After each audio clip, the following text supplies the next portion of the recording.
Hey everyone, welcome back to another session. This is Anand welcoming all of you in another lecture of work power energy. जहां आज हम लोग equilibrium की बात करने वाले हैं. Equilibrium in case of conservative forces.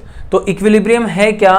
First of all हम लोग यहाँ पे ट्रांसलेशनल इक्विलिब्रियम की बात कर रहे हैं. एंड इन ट्रांसलेशनल इक्विलिब्रियम आपको हमेशा याद रखना है कि सिस्टम के ऊपर नेट फोर्स जो होगा वो हमेशा जीरो होना चाहिए. Net external force on systems should be zero every time. तब हम बोलेंगे कि वो सिस्टम ट्रांसलेशनल इक्विलिब्रियम में है. अब इसका जो रिलेशनशिप है पोटेंशियल एनर्जी के साथ कंजर्वेटिव फोर्सेस सिस्टम में वो क्या है वो हम लोग देखते हैं. तो बेसिकली तीन टाइप के हैं, न्यूट्रल, स्टेबल एंड अनस्टेबल. इसके बारे में अभी हम लोग थोड़ी देर में बात करेंगे. Let's move ahead. पहले ये जरा समझते हैं. इस ग्राफ को अगर आप देखो तो पोटेंशियल एनर्जी वर्सेस पोजीशन का ग्राफ है और मैंने यहाँ पे कुछ पॉइंट्स दे दिए हैं. यहाँ पे वी नो दैट कि जो फोर्स होता है वो हमेशा negative of du by dx हम इस तरीके से लिख सकते हैं, net force on the system. अगर x कंपोनेंट की बात हो रही है तो हम सिर्फ x कंपोनेंट के रिस्पेक्ट में इसे डेरिवेट करेंगे. ये हम पीछे वाले लेक्चर्स में पढ़ चुके हैं.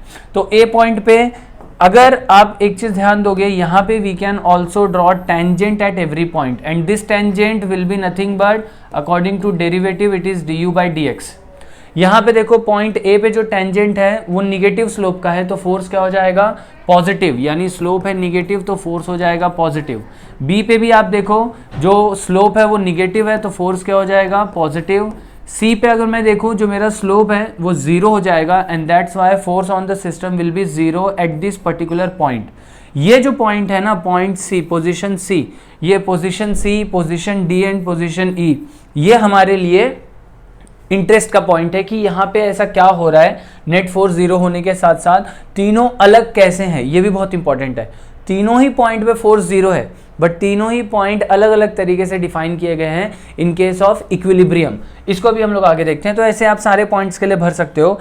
यहाँ पे अभी हम लोग देखते हैं कि इसका यूज करके हम लोग स्टेबल, अनस्टेबल एंड दूसरा अनस्टेबल इक्विलिब्रियम, ये भी बहुत स्पेशल टाइप का इक्विलिब्रियम है, इसे कैसे एक्सप्लेन करेंगे. तो पहले बात कर लेते हैं स्टेबल इक्विलिब्रियम की. स्टेबल इक्विलिब्रियम वाले ग्राफ में ये जो ब्लू वाली लाइन आपको दिख रही है, लेट सपोज ये u वर्सेस x कर्व है. ठीक है, u वर्सेस x कर्व मतलब potential energy versus x curve है हर जगह, ये भी और ये भी. हम क्या कर रहे हैं, इसमें पार्टिकल को ना मूव करा रहे हैं. पार्टिकल को कैसे मूव करा रहे हैं, देख मेरा जो पार्टिकल है ना बेटा उसको मैं ऐसे मूव करा रहा हूँ एक्स एक्सिस पे. तो जब पार्टिकल यहाँ पर है, यहाँ पे मैं देख सकता हूँ it is kind of this graph जो अभी हम लोग पीछे देख रहे थे, u वर्सेस x का ग्राफ. तो इस वाले पॉइंट पे आप देखो स्लोप जीरो है तो ये वो पॉइंट है जहाँ पे net force on the body is zero. अब अगर मैं बॉडी को इस पोजीशन से, लेट सपोज इसको x नॉट बोल देते हैं, इस पोजीशन से अगर मैं बॉडी को थोड़ी सी भी राइट की डायरेक्शन में ले जाऊंगा तो according to the graph slope will be positive. Slope positive है तो फोर्स क्या हो जाएगा यहाँ पे? निगेटिव, सॉरी -x नहीं, निगेटिव हो जाएगा. It means what? Direction of force is here. तो ये क्या करेगा, बॉडी इस तरफ अपने मीन पोजीशन की तरफ, x नॉट इस वाले पोजीशन की तरफ अट्रैक्ट होगा. इट मीन्स अगर आप इसे राइट साइड शिफ्ट करते हो तो ये धीरे धीरे स्लो डाउन होगा एंड यू टर्न करेगा इस पॉइंट पर आने के लिए. अगर आप इसे लेफ्ट की तरफ ले जाओ तो इसके करस्पॉन्डिंग जो पोटेंशियल एनर्जी ग्राफ है उस पर आप एक स्लोप रेडी करो तो इस स्लोप में आप देखोगे कि स्लोप इज निगेटिव तो फोर्स कैसा हो जाएगा बेटा? इधर पॉजिटिव. It means what? अगर आप इस x नॉट पोजीशन से लेफ्ट की तरफ बॉडी को शिफ्ट करो तो राइट वर्ड फोर्स लग रहा है जो इसे बार बार इस वाले लाइन के इस वाले पोजीशन x नॉट की तरफ लाने की कोशिश कर रहा है. तो ये जो सिस्टम है, इस सिस्टम को हम बोलते हैं स्टेबल इक्विलिब्रियम सिस्टम, जहां पे पार्टिकल बार बार इस पॉइंट के अराउंड आना चाहता है. कुछ फोर्सेज हैं सिस्टम में जो बार बार उसे खींच के उसी पॉइंट पे ला रहे हैं. अनस्टेबल इक्विलिब्रियम में इसका जस्ट अपोजिट होता है. यहाँ पे आप देखो ये है u वाला ग्राफ और ये है मेरा x वाला ग्राफ. इस वाले पॉइंट पे देखोगे, इस वाले पॉइंट पे तो स्लोप तो जीरो है यानी फोर्स भी जीरो है. तो इस वाले पॉइंट पे अगेन फोर्स, जब मेरा पार्टिकल यहाँ होगा ना तो उसके ऊपर नेट फोर्स तो जीरो होने वाला है. पर अब आप यहाँ पे थोड़ा सा राइट की तरफ शिफ्ट कर दो, लो देखो पार्टिकल अगर यहाँ पर है तो इसके करस्पॉन्डिंग जो पोटेंशियल एनर्जी ग्राफ है उसको अगर आप लोग ड्रॉ करो तो इसका स्लोप है निगेटिव यानी फोर्स क्या आ जाएगा यहाँ? इसका पॉजिटिव. इट मीन्स यहाँ पे ये जो x0 पॉइंट है इसके थोड़ा सा भी अगर आप राइट गए तो अब कुछ फोर्सेज हैं जो इसे राइट की तरफ ही ढकेलना चाहते हैं। सिमिलरली अगर आप पार्टिकल को लेफ्ट की तरफ थोड़ा सा शिफ्ट कर दो तो इसके करस्पॉन्डिंग जो पोटेंशियल एनर्जी ग्राफ है उसका अगर आप स्लोप निकालोगे तो यहाँ पे फोर्स क्या आ जाएगा, निगेटिव। इट मीन्स पार्टिकल को आपने निगेटिव में शिफ्ट किया, फोर्स उसे और निगेटिव डायरेक्शन में ही लेके जाना चाहता है, रिटर्न इस पॉइंट पे आना नहीं चाहता है। तो ऐसे इक्विलिब्रियम पोजीशन को हम क्या बोलते हैं, stable unstable equilibrium position. Equilibrium क्यों बोल रहे हैं, क्योंकि नेट फोर्स तो यहाँ पर भी जीरो है। इसे क्यों बोल रहे हैं, यहाँ पे भी नेट फोर्स जीरो है। बस डिफरेंस इतना है कि ये रिटर्न अपने मीन पोजीशन पे आना चाहता है और ये कभी भी अपने मीन पोजीशन पे नहीं आ पाएगा, इसलिए इसे क्या बोलते हैं, अनस्टेबल इक्विलिब्रियम पोजीशन। तो दो चीज़ों से आपको पता चलना चाहिए, एक तो यूएक्स ग्राफ अपने को दिया है तो आप डायरेक्ट बता दोगे, अगर यूएक्स ग्राफ नहीं दिया है तब क्या करोगे, सबसे पहले तो वो पोजीशन ढूंढोगे जहां पर फोर्स जीरो है। पहले ये तो देख लो उधर इक्विलिब्रियम पॉइंट है या नहीं, इसके बाद आप डबल डेरिवेटिव देखोगे। यहाँ पे अगर मैं ग्राफ देखूं तो इस ग्राफ से मेरे को आइडिया मिल रहा है कि इन दिस ग्राफ मेरा मिनिमा बन रहा है, विच इज इन मैथमेटिक्स के लैंग्वेज में D square U by D X square greater than zero. यानी पोटेंशियल एनर्जी का जो डबल डेरिवेटिव है at X not greater than zero हुआ तो एक स्टेबल इक्विलिब्रियम शो करेगा। बट अगर वो एक अनस्टेबल इक्विलिब्रियम है तो D square by D X square एक मैक्सिमम बनाएगा which is less than zero. कौन से पॉइंट पे, एक्स नॉट वाले पॉइंट पे।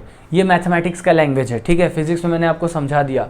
ये वाला बहुत इंटरेस्टिंग है, इन्फ्लेक्शन पॉइंट इसको बोलते हैं। यहाँ पे क्या होता है ना, यहाँ पे फोर्स तो जीरो है ही, आप यहाँ पे नोटिस करो, यहाँ पे एक टेंजेंट बना के देखो इस पॉइंट पे, तो टेंजेंट तो जीरो है ही, उसका स्लोप यानी फोर्स तो जीरो है।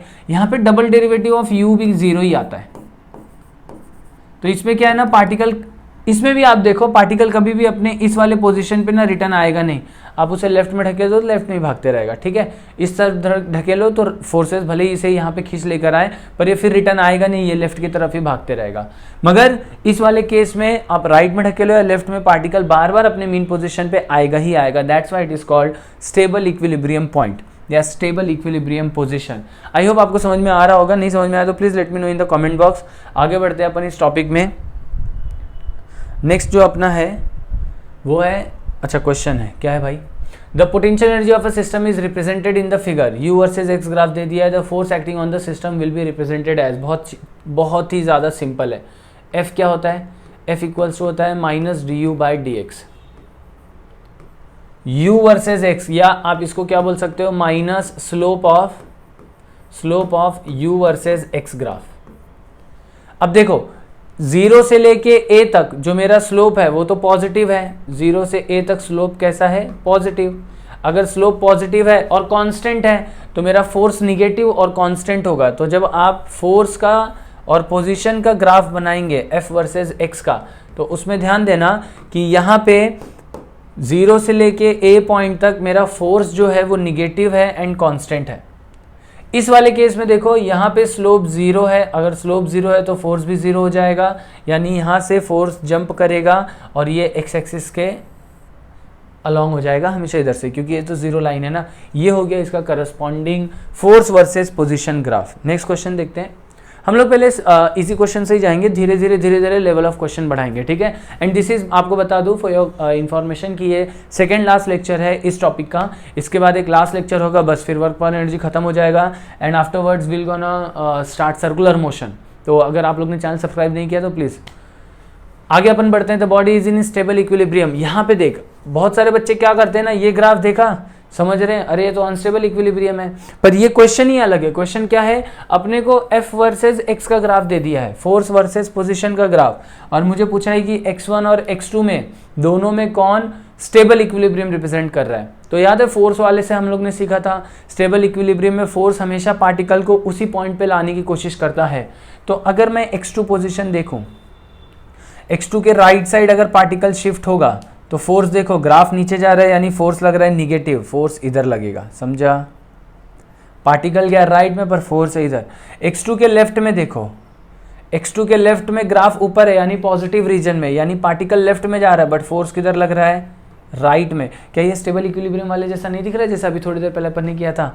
तो x2 कौन सा पॉइंट हो गया, x2 तो एक स्टेबल इक्विलिब्रियम पोजीशन या एक स्टेबल इक्विलिब्रियम पॉइंट हो गया। बिना किसी डाउट के।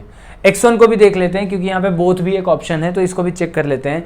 x1 के लिए आप देखो बेटा, अगर आप लेफ्ट में पार्टिकल को थोड़ा सा शिफ्ट करो तो ग्राफ नीचे जा रहा है, यानी फोर्स निगेटिव डायरेक्शन में लग रहा है। इसको अच्छे से अपन ड्रॉ कर देंगे। और अगर पार्टिकल को आप राइट में शिफ्ट कर दो तो राइट में देखो ग्राफ ऊपर जा रहा है, यानी फोर्स पॉजिटिव डायरेक्शन में लगेगा। तो ये कौन सा पॉइंट रिप्रेजेंट कर रहा है? Unstable equilibrium position.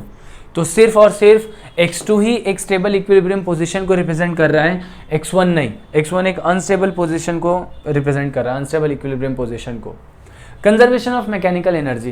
Conservation of mechanical energy में आपको बस कितना याद रखना है, अगर आपको वर्क एनर्जी थ्योरम अप्लाई करने आता है तो इसे लिखने की कोई ज़रूरत नहीं है, बट स्टिल कभी कभी आपको बहुत काम आ जाएगा। ये आपको हमेशा याद रखना है, इन एप्लीकेबल जस्ट ओनली जब अपने पास क्या होगा, in presence of conservative forces, in presence of conservative forces. यानी आपको जो भी कंडीशन दिया होगा क्वेश्चन में, उस पूरे सिचुएशन में कहीं पे भी friction force, air friction force, fluid friction नहीं आया है, तब आप कंजर्वेशन लॉ लगा सकते हो, कंजर्वेशन ऑफ एनर्जी है क्या। इसको मैं इसका प्रूफ भी दिखा देता हूँ। इसका प्रूफ देखो कैसा है, बहुत सिंपल प्रूफ है। प्रूफ ऐसा है कि लेट सपोज सिर्फ कंजर्वेटिव फोर्सेज है, जैसा हम लोग ने बोला, तो यूजिंग वर्क एनर्जी थ्योरम हम बोलेंगे work done by conservative forces is nothing but change in kinetic energy. और कोई फोर्सेज है ही नहीं, सारे फोर्सेज जो भी एक्सटर्नल इंटरनल जो भी है सब कंजर्वेटिव है। तो work done by conservative forces हम लोग ने पढ़ा था, it is minus change in potential energy of the system. इस माइनस को राइट साइड ले जाओ तो change in kinetic energy plus change in potential energy is equals to 0। अब इस चेंज इन काइनेटिक को अपन क्या लिख सकते हैं, final kinetic minus initial kinetic, और इसे क्या लिखा जा सकता है, final potential minus initial potential. Change निकालना है ना। अब फाइनल फाइनल को एक साथ लिख लो, kinetic final plus initial final is equals to minus minus को उस तरफ ले जाओ, kinetic initial plus potential initial. यही स्टेटमेंट है भाई तुम्हारे कंजर्वेशन ऑफ मैकेनिकल एनर्जी का। ये कब वैलिड है, जब सिस्टम में जितने भी फोर्सेज आपको बताए गए हैं वो ग्रेविटेशनल, स्प्रिंग फोर्स, ऐसे फोर्सेज होने चाहिए। इट मीन्स कंजर्वेटिव फोर्सेज होने चाहिए, उनका वर्क डन हम फिर से सिस्टम में रिटर्न लेकर आ सके। ठीक है, तब आप ये वाला स्टेटमेंट डायरेक्ट लिख सकते हो। इसका प्रूफ ये है, पर मैं ये ज़्यादा आप लोग को सजेस्ट नहीं करूँगा क्योंकि मैं खुद इसको नहीं डायरेक्ट यूज़ करता। Let's move it. इसके ऊपर क्वेश्चन कैसे कैसे बनते हैं, बड़े चिंदी क्वेश्चन बनते हैं। देख, आपने बोल दिया पार्टिकल ऑफ मास m है जिसको वर्टिकली अपवर्ड अपने थ्रो किया है सो दैट ये हाइट h तक पहुंच सके। अगर कोई पार्टिकल को मैं ग्राउंड से थ्रो कर रहा हूँ, किसी वेलोसिटी से थ्रो करूंगा तो कोई वेलोसिटी होगी, और मुझे बोल दिया है कि वर्टिकली थ्रो कर रहा हूँ, ये हाइट h तक पहुंच रहा है, this is my height h।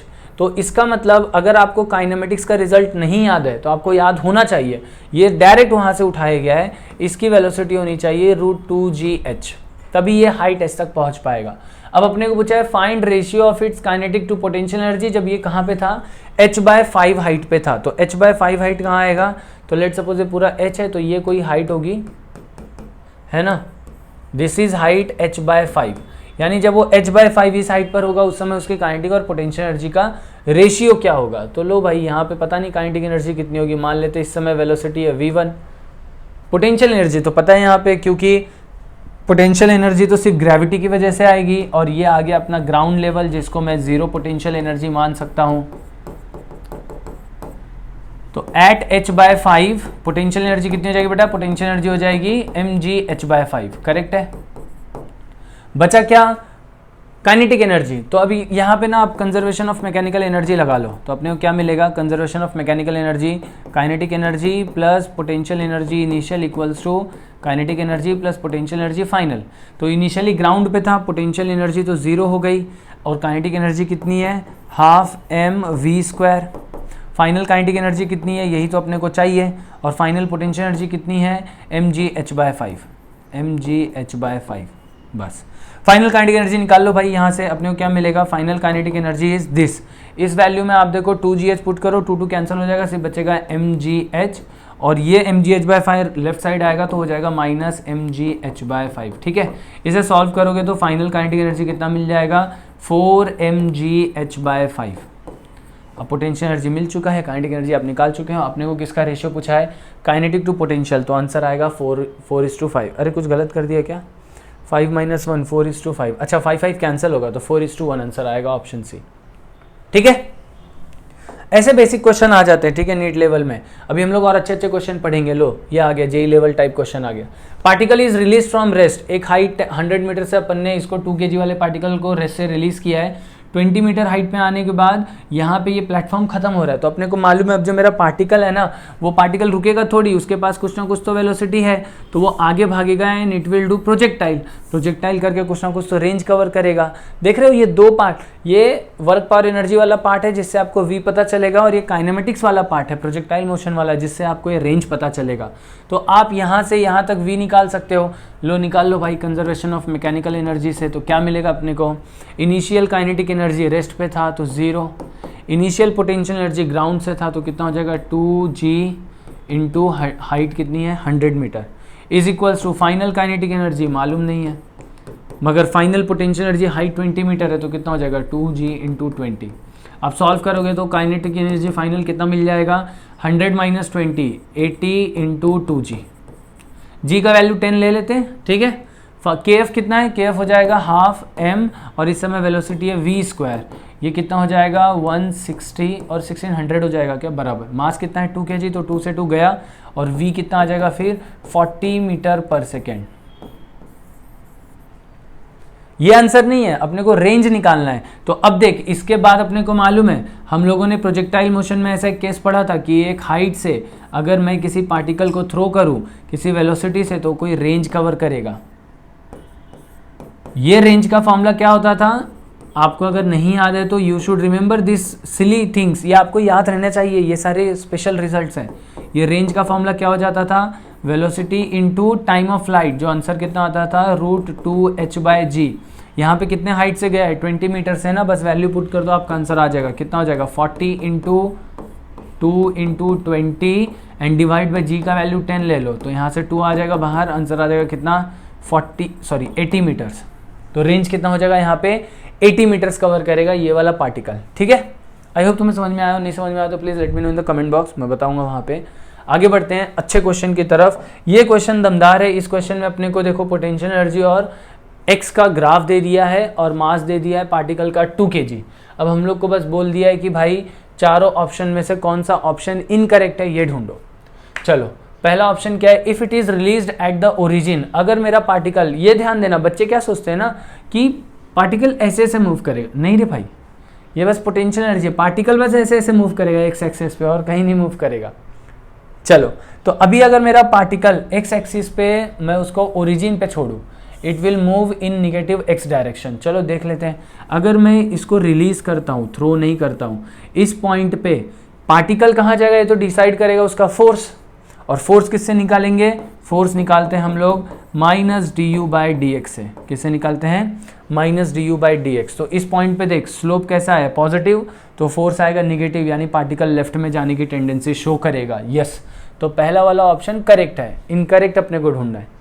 Second देख, if it is released at x equals to 2 plus delta, यानी 2 से थोड़ा सा आगे, बहुत थोड़ा, एकदम इधर से, यानी आप पार्टिकल को यहाँ से छोड़ रहे हो, ठीक है, रिलीज कर रहे हो। रिलीज बोला है ना, मतलब काइनेटिक एनर्जी कितनी है इस समय 0, काइनेटिक एनर्जी 0। आई होप ये दिख रहा होगा, रुको लेट मी यूज़ वाइट वाला पेन सो दैट आपको क्लियर दिखे ये।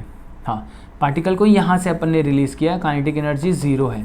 अब अपने क्या बोला है कि the maximum speed of the particle will be 5 metre per second. देख पार्टिकल को अगर आपने यहाँ से छोड़ा है, ध्यान दिया बेटा, पार्टिकल को अगर आपने यहाँ से रिलीज किया है तो इस समय जो पोटेंशियल एनर्जी कर्व का स्लोप है वो निगेटिव है, यानी फोर्स पॉजिटिव लगेगा। पार्टिकल राइट साइड भागने की टेंडेंसी दिखाएगा, और राइट साइड भागने में स्पीड तब मैक्सिमम होगी। मैक्सिमम स्पीड का क्या मतलब है, सेकेंड वाले ऑप्शन में देख, मैक्सिमम स्पीड तो तब होगी ना जब काइनेटिक एनर्जी मैक्स होगी, और काइनेटिक एनर्जी मैक्स कब होगी, जब पोटेंशियल एनर्जी मिनिमम होगी। और पोटेंशियल एनर्जी राइट साइड में जाते हुए मिनिमम कितनी है, इतनी, x इक्वल्स टू 5 पे।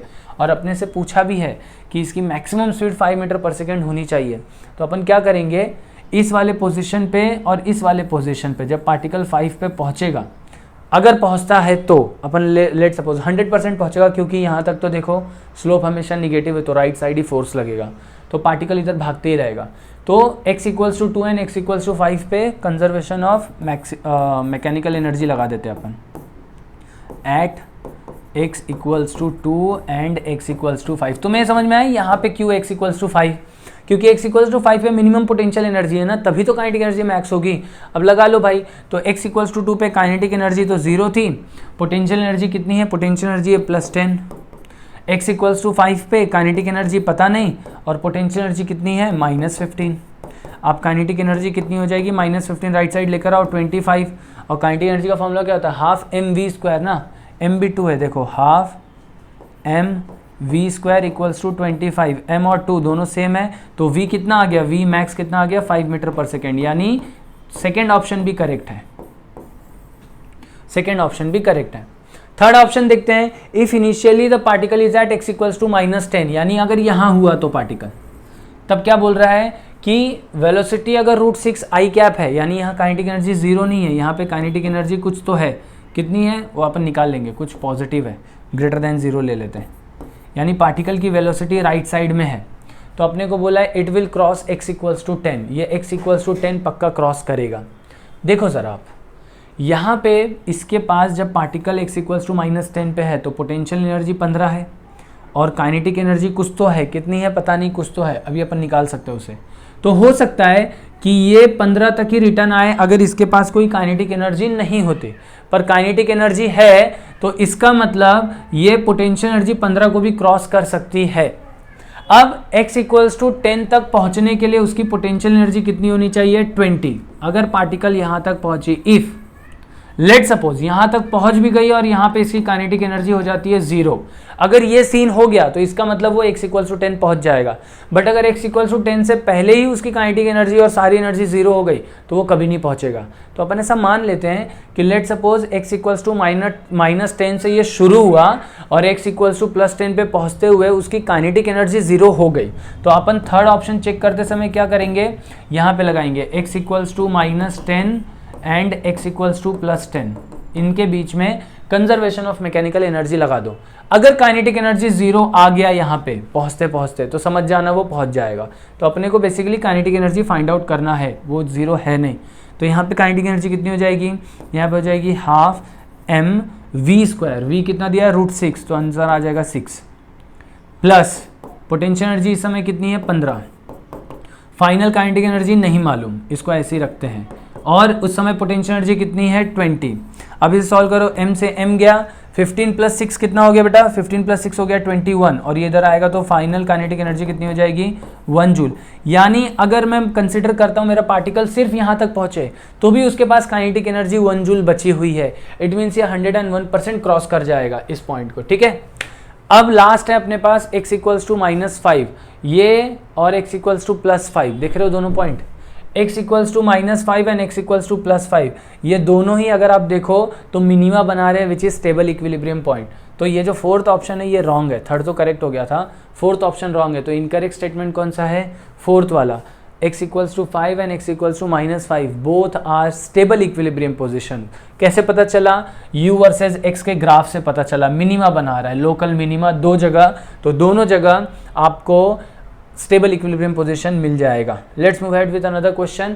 अपने पास सिंपल सा दिया हुआ है, तो बहुत चिंदी क्वेश्चन है, इसका एंगल आप लोग ले लो, ये आप लोग के लिए होमवर्क है, इसको प्लीज़ खुद से ट्राई करना। 37 डिग्री है, इधर फ्रिक्शन वुक्शन सब लग रहा है। अपने को पूछा है कि भाई बताओ कितना डिस्टेंस ट्रैवल करेगा बॉक्स फर्स्ट टाइम में रुकने से पहले। तो मैंने इनिशियल काइनेटिक एनर्जी दे दी है, ये कुछ ना कुछ तो हाइट इधर ट्रैवल करेगा, मान लेते हैं ये डिस्टेंस है d, ठीक है। तो आप यहाँ से देख लेना ग्राउंड से कितना ऊपर जाएगा, आपको ये यहाँ पे ट्रायंगल दिखाई दे रहा है, तो यहाँ से आप देख सकते हो कि ये हो जाएगा d sin 37 बराबर, और यहाँ पे फ्रिक्शन वुक्शन लग रहा है क्या? हाँ, कोएफिशिएंट ऑफ फ्रिक्शन है 0.5, यानी यहाँ पे एक फ्रिक्शनल फोर्स भी है जो पीछे की तरफ लगेगा। तो यहाँ पे आप कंजर्वेशन ऑफ मैकेनिकल एनर्जी तो नहीं यूज़ कर सकते क्योंकि यहाँ पे एक फ्रिक्शनल फोर्स आ चुका है। तब आप क्या यूज़ करोगे? Work energy theorem. क्या यूज़ करोगे आप? वर्क एनर्जी थ्योरम, और वर्क एनर्जी थ्योरम यूज़ करके आप इसे सॉल्व करोगे। यहाँ पे बस यही फ्रिक्शन नहीं होता ना, तो आप डायरेक्ट इसे सॉल्व कर सकते थे। तो अब इसकी भी ज़रूरत नहीं है। क्यों नहीं है सर इसकी ज़रूरत? वैसे तो ले लो, इसकी ज़रूरत पड़ेगी क्योंकि आपको वर्क डन बाय mg भी तो निकालना है, तो उस समय आपको d sin 37 की ज़रूरत पड़ेगी। इसे करना सॉल्व, मुझे बताना डी का आंसर क्या है। अच्छा क्वेश्चन है, थोड़ा ट्रिकी क्वेश्चन है, इसको प्लीज़ एक बार ट्राई करना। याद रखना यहाँ पे कंजर्वेशन ऑफ मैकेनिकल एनर्जी का कोई यूज़ नहीं आएगा, यहाँ वर्क एनर्जी थ्योरम लग जाएगा पक्का। ठीक है, चलो बढ़ते हैं आगे वाले क्वेश्चन पे। अपने को एक चेन दिया हुआ है, पहले L/N लेंथ इसका पूरा टोटल मास m है, L/N लेंथ इसका लटका हुआ था, फिर मैंने इसे रिलीज कर दिया, स्मूथ सरफेस है और ग्रेविटी के वजह से ये पूरी की पूरी चेन क्या होने लगी, शिफ्ट होने लगी। तो जब पूरी चेन टेबल से नीचे उतर जाएगी उस समय इसकी स्पीड क्या होगी ये बताना है। अब यहाँ पे स्मूथ सरफेस दे के ना अपना काम आसान कर दिया है, फ्रिक्शनल फोर्स हटा दिया है, तो आप कंजर्वेशन ऑफ मैकेनिकल एनर्जी लगा सकते हो। कंजर्वेशन ऑफ मैकेनिकल एनर्जी में इनिशियल और फाइनल स्टेट चाहिए, तो इनिशियल स्टेट तो ये है, हम ऐसा एक क्वेश्चन पीछे भी कर चुके हैं वर्क एनर्जी थ्योरम में, यहाँ पे कंजर्वेशन ऑफ मैकेनिकल एनर्जी लगा रहे हैं। फाइनल स्टेट ये है, सिंस ये एक रिजिड बॉडी है तो जितने से इसका सेंटर ऑफ मास, जितने वेलोसिटी से इसका सेंटर ऑफ मास मूव कर रहा होगा उतने वेलोसिटी से पूरी चेन मूव करेगी, है ना। तो पूरे चेन की काइनेटिक एनर्जी आप ऐड करके v जो है कॉमन है तो डायरेक्ट लिख सकते हो हाफ mv²। यहाँ पे देखो स्मूथ याद है, टेबल को ही हम लोगों ने पोटेंशियल एनर्जी 0 वाला रेफरेंस लाइन मान लिया था, क्योंकि सारा लेंथ आप यहाँ से मेजर कर सकते हो। अब अगर पूरे याद है पूरे लेंथ का चेन का मास अगर कैपिटल M है तो L/N का मास कितना हो जाएगा, M/N, करेक्ट। और इसका जो सेंटर ऑफ मास आएगा, सेंटर ऑफ मास कितने पे आएगा, इसके आधे डिस्टेंस पर आएगा, यहाँ पे सेंटर ऑफ मास, तो ये डिस्टेंस कितना हो जाएगा L/2N, क्योंकि पोटेंशियल एनर्जी लिखते समय हम एक्सटेंडेड बॉडी का सेंटर ऑफ मास यूज करते हैं। अब यहाँ पे लगा दो भाई, kinetic initial plus potential initial is equals to kinetic final plus potential final. Kinetic initial तो 0 है, पोटेंशियल एनर्जी देखो 0 के नीचे है तो निगेटिव होगी, जितना पार्ट टेबल पर है उसका पूरा पोटेंशियल एनर्जी 0 है, पोटेंशियल एनर्जी सिर्फ इतने पार्ट का आएगा जो नीचे लटक रहा है। इसका मास कितना है m/n g और हाइट कितनी है L/2n। फाइनल काइनेटिक एनर्जी वही तो निकालनी है, हाफ mv²। फाइनल वेलोसिटी पूछा है ना, ठीक है, हाफ mv²। हर एलिमेंट की वेलोसिटी सेम है तो आप कॉमनली लिख सकते हो। पोटेंशियल एनर्जी के लिए आएगा माइनस, और अभी कितना नीचे है देखो, अब इसका सेंटर ऑफ मास कितना नीचे हो गया L/2, तो आप क्या लिख सकते हो mg L/2। अब हाफ mv² को ऐसे ही रहने देते हैं, बाकी सबको एक साथ ले लेते हैं, तो ये minus mg L/2 left side जाके प्लस हो जाएगा mg L/2 और ये हो जाएगा mg L/2n²। यहाँ से एक काम करो, m कैंसिल हो जाएगा सब में और 2 भी शायद कैंसिल हो रहा है ना, करेक्ट। तो अपने पास v² क्या आ गया, v² आ जाएगा gl 1 - 1/n², और यहाँ से आप v निकालोगे तो v आपको एक जनरल रिलेशन दे देगा कितना, gl ब्रैकेट में 1 - 1/n², ठीक है। This will be the velocity of chain, जब वो टेबल से पूरी तरीके से नीचे आ जाएगा उस समय इतनी वेलोसिटी होगी उसकी। अब ये n कुछ भी हो सकता है आधा चेन अगर लटक रहा हो तो L/2 हो जाता, 1/3 हो रहा हो तो L/3 हो जाता, तो इट डिपेंड्स ऑन सिचुएशन। ये एक जनरल रिजल्ट है, इसको याद नहीं रखना है, बस इसका वर्किंग आप समझ लो। आगे बढ़ते हैं अपन। ये वाला क्वेश्चन देखो बहुत मज़ेदार है। यहाँ पे एक स्प्रिंग है, 2 ब्लॉक कनेक्टेड है, एक पुली, स्मूथ पुली है, आइडियल पुली है। अपने को पूछा है m1 का वैल्यू m के टर्म्स में कितना होना चाहिए सो दैट ये एटलीस्ट अपना सरफेस छोड़ दे। तो होगा क्या, देखो जैसे ही आप रिलीज करोगे ना ये नीचे की तरफ आएगा, ये नीचे की तरफ आएगा तो स्प्रिंग क्या होगा, इलोंगेट होगा। स्प्रिंग इलोंगेट होगा तो ये m को ऊपर की तरफ खींचेगा विथ सम फोर्स kx, ठीक है। या तो एक काम करते हैं, इसको अपन ले लेते हैं स्प्रिंग फोर्स FSP। अब देखो ये स्प्रिंग फोर्स m को क्या कर रहा है, सरफेस छोड़ने के लिए फोर्स कर रहा है, तो अपने को बोला है just leave the contact surface. Just leave the contact surface के लिए अगर आप m का फ्री बॉडी डायग्राम बनाओ तो m पे अपन फोर्सेस देख लेते हैं। फोर्सेस कौन सा है, एक तो है स्प्रिंग फोर्स, दूसरा है नॉर्मल फोर्स और तीसरा है mg। तो अगर मैं बोल रहा हूं कि ये जस्ट लीव वाला कंडीशन है तो फॉर जस्ट लीव कंडीशन अपन क्या बोल सकते हैं, नॉर्मल तो 0 हो जाना चाहिए, इसको कोई वेलोसिटी नहीं मिलेगी चलेगा, पर कम से कम नॉर्मल 0 हो जाए। नॉर्मल 0 होने का मतलब मेरा जो स्प्रिंग फोर्स है वो एटलीस्ट किसके बराबर आना चाहिए, mg के बराबर आना चाहिए। किसके बराबर आना चाहिए, mg के। और स्प्रिंग फोर्स होता है kx के बराबर, है ना। तो अब हम लोग क्या करेंगे, अब हम लोग लगाएंगे यहाँ पे दिमाग। अगर यहाँ पे जो भी स्प्रिंग फोर्स है वो किसके ऊपर डिपेंड कर रहा है, वो इसके डिस्प्लेसमेंट पे डिपेंड कर रहा है, बराबर। यहाँ पे जनरली बच्चे क्या करते हैं ना, इसका डिस्प्लेसमेंट x लिया तो इधर kx लगा के mg लिख देंगे और उस kx को ना m1g के बराबर कर देते हैं। देखो अगर ये x डिस्टेंस नीचे आया है, ये कितना डिस्टेंस नीचे आया है, x डिस्टेंस, तो जब वो मैक्सिमम डिस्प्लेसमेंट कर दिया m1, ठीक है ना, इस समय कितना मैंने बोला वो कितना डिस्प्लेसमेंट कर चुका है x।